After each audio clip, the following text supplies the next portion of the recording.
Alabado sea Jesucristo. Espero que sigamos en este camino con alegría, conociendo al Señor, descubriendo cuál es su designio, cuál es su voluntad.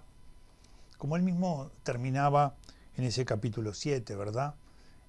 No el que me dice Señor, Señor, sino el que cumple la voluntad del Padre.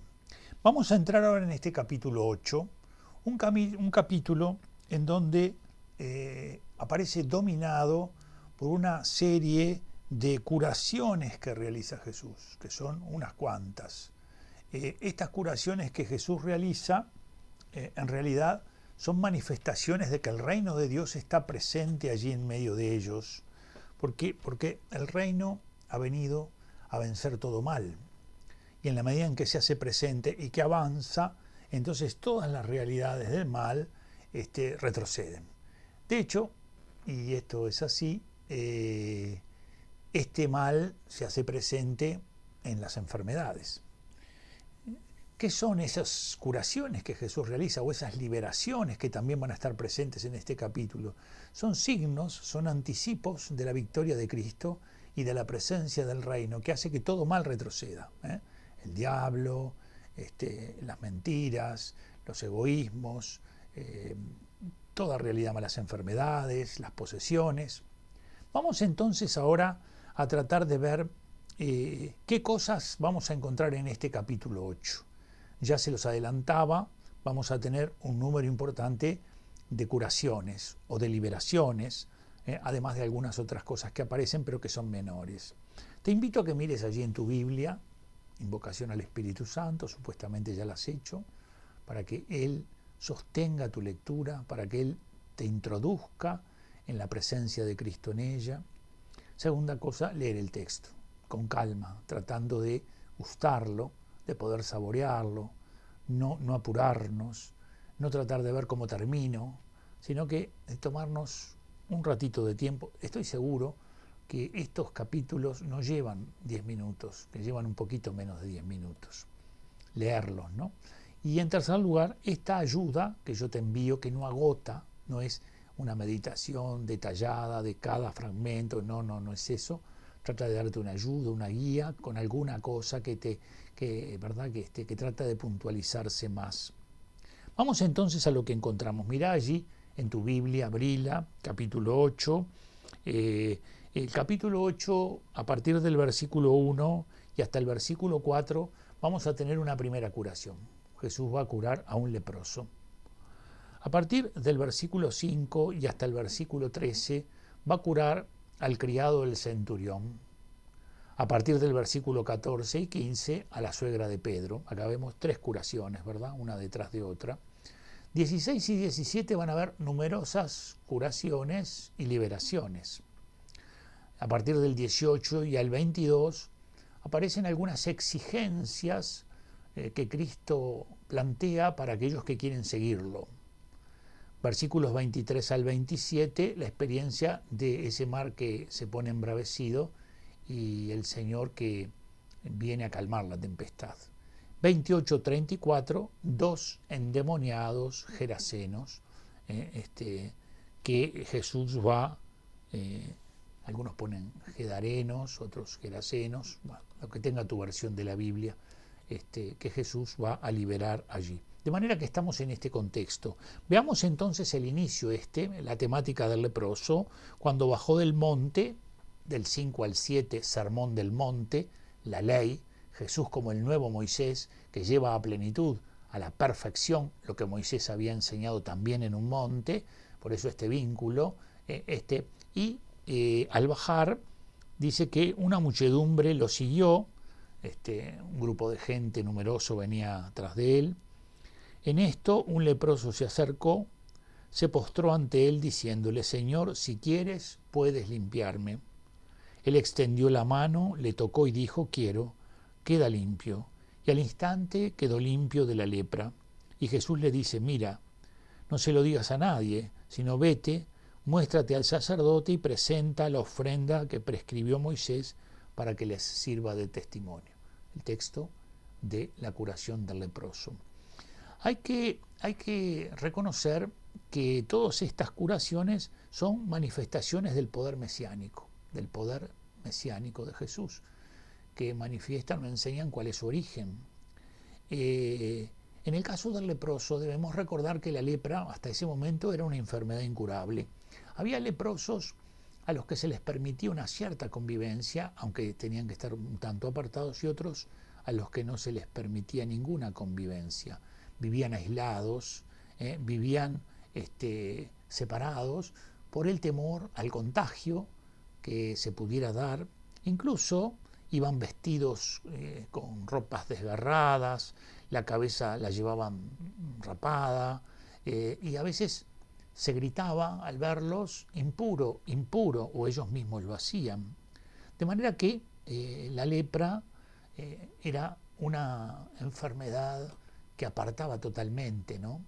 Incluso si vemos la palabra griega, tsarat, la palabra se traduciría por azote o castigo divino. ¿Por qué? Porque en tiempos de Cristo la enfermedad muchas veces era entendida como manifestación de un pecado, como algo que el hombre había cometido, ¿no? De allí aquel encuentro que Jesús dice, ¿quién pecó? Él o sus padres, porque eran ciegos de nacimiento. Entonces, ¿cómo se puede explicar esto? De manera que ven todas las condicionantes que trae la lepra. ¿Qué es lo que se ve aquí? Y es muy importante. Que Jesús no guarda distancia. No solo no guarda distancia, sino que el texto dice que lo tocó. No solamente no guarda distancia, sino, dice el texto, extendió su mano, lo tocó y le dijo, quiero quedar limpio. Si quiere puede limpiarme. Bueno, el Señor, como siempre, nos muestra cómo esa vida suya, una vida de liberación y de salvación, nos tiene que animar a nosotros a ir un poco más allá de muchas reglas que están establecidas. La segunda curación tiene que ver con el centurión. El centurión es un pagano, es un centurión romano. ¿Qué es lo que tiene el centurión? Tiene un esclavo, alguien que trabaja a su servicio allí en su casa, y se muestra claramente que lo quiere, que el centurión quiere mucho a este servidor suyo, y por eso va a interceder, va a pedirle a Jesús que venga a curar a su siervo. El Señor, que va a entrar en diálogo con el centurión, va a decirle que no es necesario que vaya hasta su casa, porque en realidad una palabra tuya bastará para sanarme. Le dice, no soy digno de que entres bajo mi techo hasta que lo digas de palabra, mi criado quedará sano. La fe del centurión. ¿Cómo ha brotado en este centurión la fe? ¿Cómo esta fe es capaz incluso de decir, no necesito ninguna señal mayor que esta, que tú lo digas, y yo sé que Dios va a escucharte y lo va a hacer? Evidentemente, esto muestra claramente que hay diversos grados de fe, ¿verdad? Hay una gradación en la fe. Esta es una fe confianza que incluso llama un tanto la atención porque se da en un pagano. Pero lo cierto es que él también anuncia con esta realidad ese papel del Mesías en orden a todas las naciones, no solamente al pueblo de Israel. Y el tercer caso, que lo tenemos muy conocido, es el de la suegra de Pedro, la suegra de Pedro que es curada, una fiebre sencilla tenía, y el Señor la cura, y el texto dice que se puso a servirle. Es decir, todos los que hemos recibido del Señor una gracia, debemos ponernos a servirlo. Es muy simple, porque nuestra gratitud de palabra es muy valiosa, pero mucho más es cuando nosotros podemos servir al Señor en aquellas cosas que Él quiere ser servido. Por ejemplo, ayudando a los demás en algunas realidades. Y en el 16 dice, al atardecer le trajeron muchos endemoniados, él expulsó a los espíritus con una palabra y curó a todos los enfermos para que se cumpliera lo dicho por el profeta Isaías. El poder de Dios que se hace presente libera a los hombres de las ataduras del mal, incluso de las del diablo, ¿verdad? De aquellos que se encuentran endemoniados. Esta mención aquí, ¿está refiriendo a posesiones diabólicas? No lo sabemos. ¿El Señor puede confundir las posesiones con epilepsia? No, no lo creemos. Porque si hay algo que el Señor tiene es una sabiduría, una ciencia divina, pero también tiene una ciencia humana. Y en este sentido, podríamos nosotros a veces confundir enfermedades con acciones del demonio. No creemos que en el Señor acontezca estas cosas. Por lo tanto, son liberados por su palabra. Quiere decir que la palabra del Señor tiene el poder de liberar a los que están perturbados por espíritus impuros, ¿verdad? A los que de pronto están, a veces no con posesiones, pero sí con perturbaciones, ¿no? Que tienen diversos grados. La palabra del Señor es poderosa en este sentido. Y entonces, a partir del versículo 18 y siguientes vienen las exigencias. Viéndose Jesús rodeado de la muchedumbre, mandó pasar a la otra orilla, y un escriba se acercó y le dijo: Maestro, te seguiré a donde quiera que vayas. Jesús le dijo: las zorras tienen guaridas y las aves del cielo nidos, pero el Hijo del Hombre no tiene dónde reinclinar la cabeza. Dos cosas. Primero, la utilización de Hijo del Hombre. Hijo del Hombre. Esta expresión Hijo del Hombre es la única que Jesús se aplica a sí mismo. Jesús, el único título mesiánico que se aplica a sí mismo es este. ¿Y de dónde proviene este nombre de Hijo del Hombre? Del profeta Daniel. El profeta Daniel nos describe la visión de ese como Hijo de Hombre que venía sobre las nubes del cielo y al que se le había entregado el poder de juzgar. Bueno, Jesucristo utiliza esa imagen. Y este escriba que está aquí, que manifiesta el deseo de seguir a Jesús, debe conocer ya desde el principio que toda la seguridad que a veces uno busca en las cosas que emprende, para los cristianos está en la entrega a Jesús. ¿En dónde está tu tesoro? En eso, allí estará tu corazón. ¿Cuál es la seguridad que tienes? Jesús es mi roca, es en la roca en la que me apoyo. He edificado mi casa sobre la roca. Y luego dice otro de los discípulos, ya no un escriba, un discípulo, le dijo: Señor, déjame ir primero a enterrar a mi padre. Le dice Jesús: sígueme y deja que los muertos entierren a sus muertos. Algunas veces ha pasado que Jesús aparece con expresiones de este tipo. ¿Qué es lo que se quiere decir aquí? Aquí se quiere decir que nada puede hacernos posponer el seguimiento de Jesús, ni aun las cosas buenas. Es que Jesús actúa como poniendo a uno en contra de su propia familia, nada que ver con eso. No hay razón que puedas poner en tu vida que haga que decidas posponer tu entrega. No puede haberla. Eso es lo que Jesús dice, ¿verdad?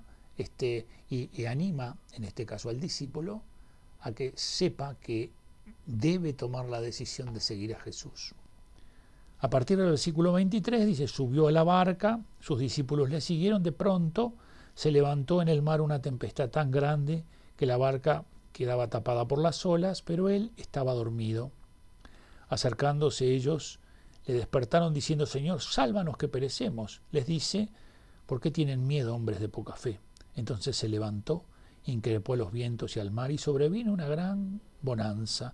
Y aquellos hombres maravillados decían: ¿quién es este que hasta los vientos y el mar le obedecen? Esta es la pregunta que suscita las acciones de Jesús. ¿Quién es este? ¿Quién es este que puede hacer caminar a un tullido? ¿Quién es este que devuelve la vista a los ciegos?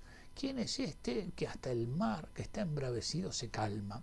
Los discípulos van en esa barca con Jesús.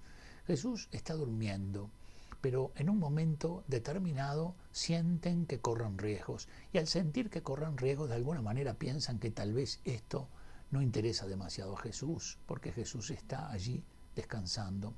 En cambio, cuando llegan hasta donde está Jesús, Jesús les hace una recriminación: hombres de poca fe. Quiere decir que aquí, digamos, lo débil ha sido la fe, porque Jesús deja ver en eso. ¿Y por qué son débiles en la fe? Porque en realidad, en este caso concreto, mediante esta imagen, iban en una barca que era amenazada por un mar embravecido. ¿Y con quién iban en esa barca? Con Jesús. ¿Y qué ocurrió con los discípulos? Se atemorizaron. Les ganó el miedo. Por eso Jesús les va a decir: ¿por qué tienen miedo? Y el miedo será el arma principal del diablo. Por eso hay que tener cuidado con el miedo, porque el miedo será utilizado continuamente, incluso para someter a la sociedad. El miedo es algo que hay que enfrentar y vencer con la gracia de Dios. Por eso, acá dice, hombres de poca fe. ¿Qué quiere decir esto? Que esa realidad que los amenazaba a ellos sentían que era más fuerte que aquel que estando con ellos en la barca los protegía. Y por eso se debilitaron, salieron corriendo pensando que Jesús los había dejado también a la deriva. Y así pasa con nosotros. Cuando las cosas están un poco embravecidas, a veces nos quedamos mirando lo que nos amenaza y nos perdemos de vista el que nos sostiene. Y finalmente, el endemoniado Gedareno, los dos que salen de los sepulcros, y al final dice, él los envía donde se encuentran los puercos, y aquí que toda la ciudad salió al encuentro de Jesús, dice en el final de este capítulo 8, y viéndole le rogaron que se retirase de su territorio. Fíjense en qué interesante.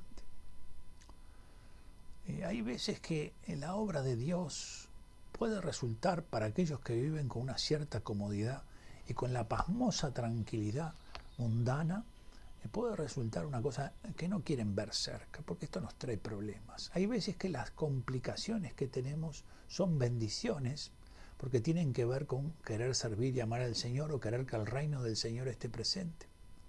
En cambio, otros prefieren, como los israelitas, cuando salen de Egipto, que al salir en el camino querían las cebollas. Es decir, preferían la esclavitud de las cebollas a las exigencias de la libertad. Aquí pasa lo mismo. Él ha hecho esta obra, pero vienen y le dicen, según este versículo 14, y aquí que toda la ciudad salió al encuentro de Jesús y viéndole, le rogaron que se retirase de su territorio. Que Jesús siga siempre viviendo en tu casa y que tú le des gracias por estar allí y también por hacerse presente allí donde tú vas. Que Dios te bendiga y a seguir adelante con esta lectura del Evangelio de San Mateo en el nombre del Padre, del Hijo y del Espíritu Santo. Amén.